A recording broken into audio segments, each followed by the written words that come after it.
Today is September 19th, and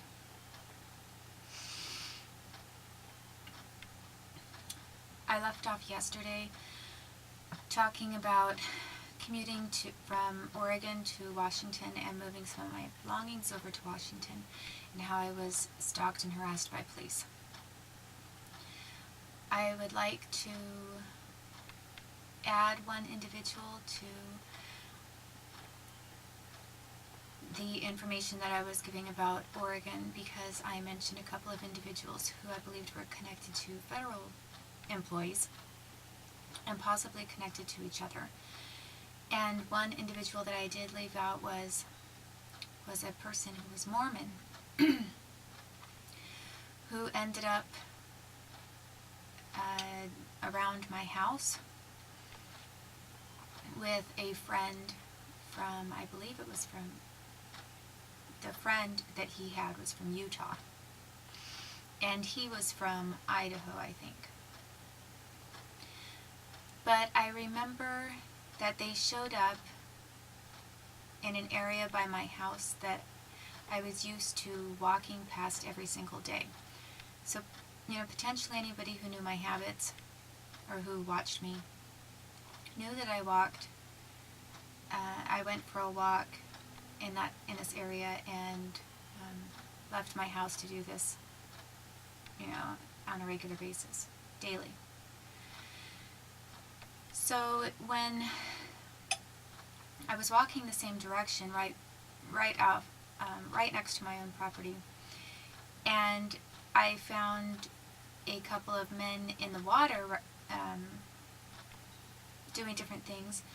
I think it's also true that would be safe to say that, given my curiosity and how I asked people, what they were doing, and I was interested in my surroundings and my curious nature, especially at that time, that I might say something to them and ask them, what was going on, because it was right next to my property. It was a creek that was lining up to the property that I lived on in Portland, Oregon, which was at that time, it was a property that I lived on Hemlock Street. So I asked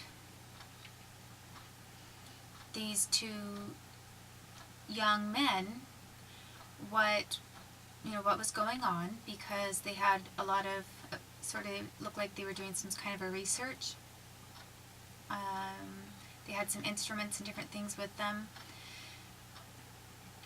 And since it was pretty much on my property, I wondered what they were doing there.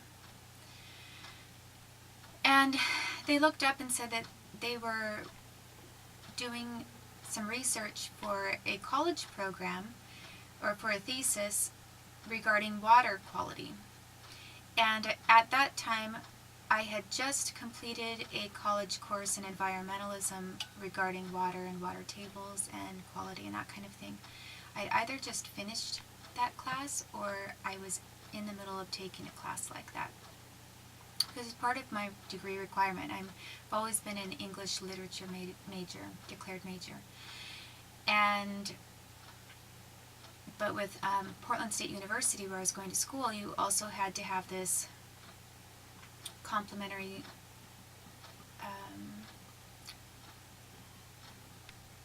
I don't know how to describe it. It's sort of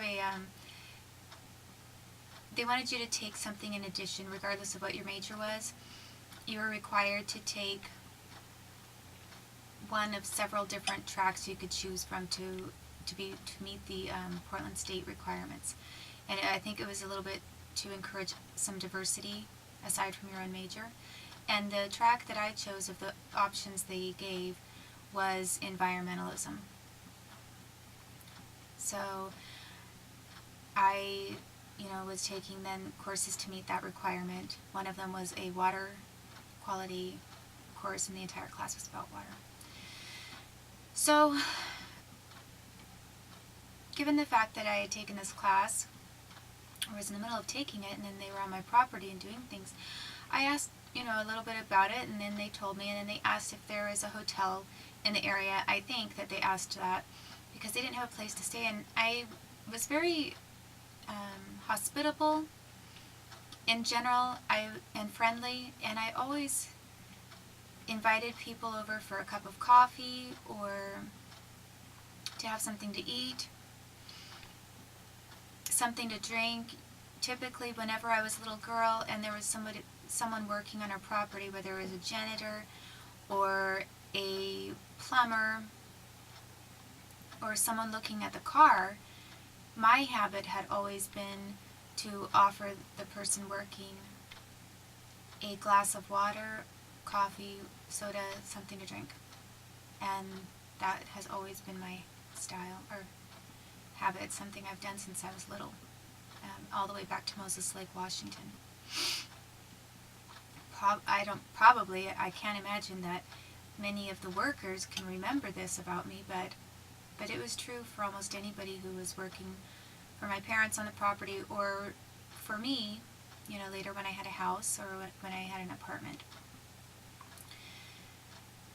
So I asked them if they would like a glass of water, and they said yes.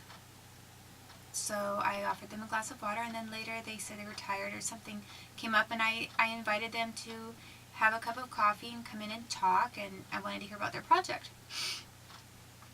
So it really wasn't out of the ordinary for me. I mean, it was out of the ordinary that they were there on my property, but it wasn't out of the ordinary for me to be hospitable. And that was then how I met them. And then I believe they said they didn't have money for a hotel, or they didn't know where to go, and they didn't have hardly anything to spend. And when I found out they were Mormon and college students and kind of working in that area anyway, I just offered them, I said, you could stay here for the night if you like. And I let them know that if they wanted to save money, they could. Which doesn't sound like the greatest idea. I was a single woman and there were two single men. But they were younger. I thought that they were in their 20s, early 20s. And they were, and they said they were Mormon. So most of the Mormons that I had known in my life were very trustworthy, and I never had anything to worry about. I mean, I had a very good friend that was Mormon, never worried at all about anything weird happening. Most of the time they're very conservative. So I trusted them in the same way that I might trust somebody from the FBI. And I didn't have any religious problem, with the Mormon church. I didn't agree with everything, but I didn't have a particular issue with them at all. And so I just, I figured it was a fine thing to do and a good thing to do. And as I say, in the past, I am all of my working in a church, I had people over, guests, men or women, over to talk, and all we did was talk. There was a guy that came over a lot named Kevin prior to this, and he ended up getting married, but he was over at my house. I had him for dinner several times, and was at my house, and nothing ever happened, because why would it, just because he's at my house? And we'd talk and laugh, and then there was a man named Matt Hudson. And Matt Hudson came over quite often, and whether it was just me or whether it was me and my then roommate Monica, he ended up getting married to somebody named Gail. And I remember at that time when I knew Matt and Kevin, I was wearing all of my vintage clothing because I got everything at a vintage store in Portland. I had a lot of kind of fun things from the 20s and 30s, 40s, and up to 50s maybe. And I remember on one occasion he was at the house, and I showed him some of the things I bought and kind of modeled them for him. Went to a room and then tried it on, asked what he thought of one and then the other. But that was it. And these were the things that I was wearing were sort of dress suits and old-fashioned dresses that came to, below the knee and had full sleeves. So I really, it wasn't a weird offer to me at all to ask them if they, just to say that if you need a place, then, you're welcome to, which I think they do sometimes more frequently, maybe in DC, when people are looking for interns or they're waiting for something to open up. You can often find people who will give you a place to stay for a short time or a room to rent for a very small amount, just because I think some of the people there know how transitional it is, and that sometimes people are working for hardly anything or for free and then hoping for a job to open up. So possibly there's sometimes an understanding that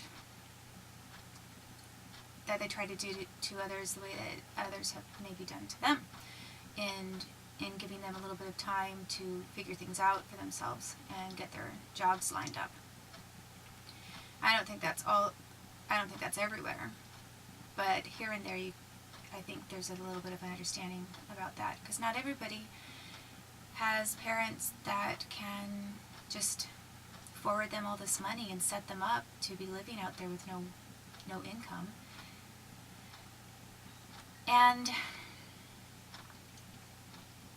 that was how they ended up at my house. And then what happened with him, and I think that I did blog about something that there were 2 consensual relationships total in Oregon. There was a very short, brief thing with one of the men in this situation as well, and then that would be about it. But he, the one person's name was Patrick Jolie, and he and I became intimately acquainted eventually. And at first he told me that he was, or at first or after, he said he was a virgin. But he was saying this, and yet he was doing things contrary to what he was saying. So he was sort of telling me this. He wasn't saying that he didn't want to do anything. He was just telling me this, but then he was sort of encouraging some different things. And so to me, it was very clear that, well, he was Mormon, but he was an extremely liberal Mormon, and I started to wonder if he was really Mormon at all. Because even though he said he was Mormon, and his friends said that he was Mormon, I just had this feeling that they weren't actually Mormon. And they didn't act like the Mormon that I had known in my life earlier, and there was something about it that just seemed a little, I don't want to say a little off, but a little bit, some sort of instinct or hunch that I had that they were there for a different reason maybe than what I thought. And they were maybe telling me things that were not completely true. They seemed to be more connected. Eventually, I didn't think about it at the time, but in hindsight, I felt that they were more connected to something like federal employee type situation again, or federal government, than they were to the Mormon Church.